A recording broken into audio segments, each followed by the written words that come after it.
السلام عليكم ورحمة الله وبركاته. ازي حضراتكم عاملين ايه؟ يا رب دايما تكونوا بخير.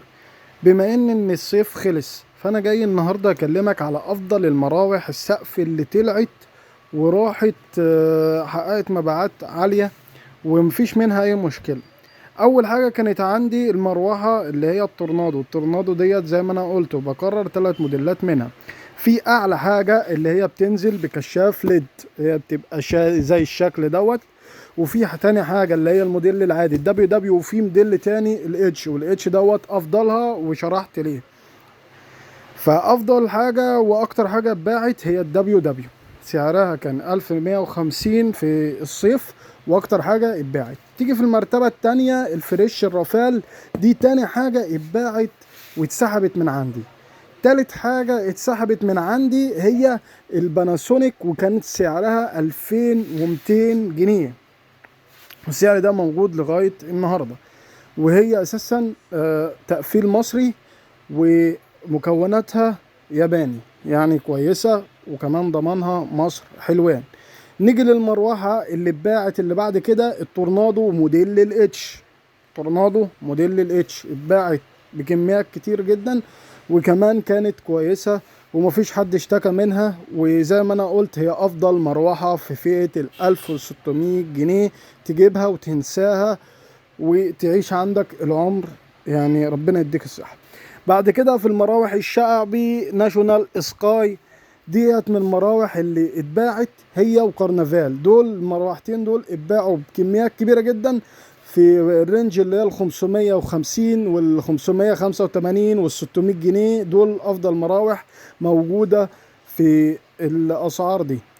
كده انا قلت لك على افضل المراوح اللي اتباعت في الصيف ده، عشان تبقى عارف الصيف الجاي لو انت نازل تجيب مروحه تجيب مروحه ايه، الاسعار هتبقى ايه السنه الجايه الله اعلم. لكن انا بقول لك افضل المراوح اللي اتباعت في هذا الصيف. نخش بعد كده على المراوح اللي هي السقف والمراوح العمود، ونبدا بالمروحه اللي هي العمود اللي اتباعت اكثر مبيعا.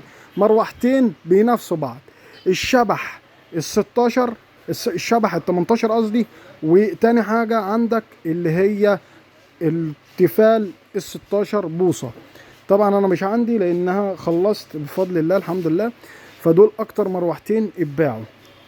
نخش في المراوح اللي هي البوكس ال12. طبعا كنت بفضلها للناس الرينج اللي هي تحت ال1000 جنيه، 550 590 جنيه مروحة تحفة.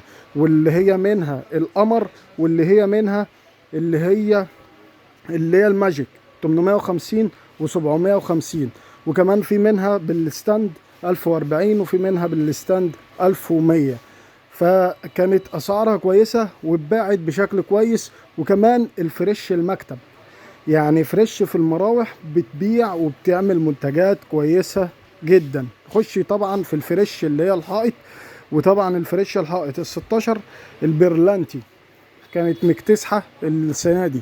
وكمان نخش في البرلانتي ال18 كانت مكتسحة، اللي هي الريشة العريضة كانت مكتسحة. انا بقول لك للسنة الجاية تبقى نازل فاهم ايه هي اكتر الموديلات. تورنادو كانت غالية جدا السنة دي، ليها زبونها لكن ما كانتش بتتباع بشكل دوري.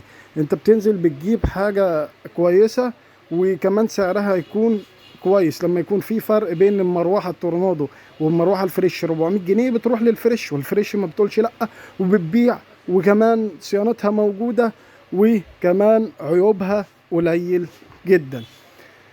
فلو عوزت اي حاجه اكتب لي في الكومنتات، هنا محل جمله لخدمتكم. والسلام عليكم ورحمه الله وبركاته.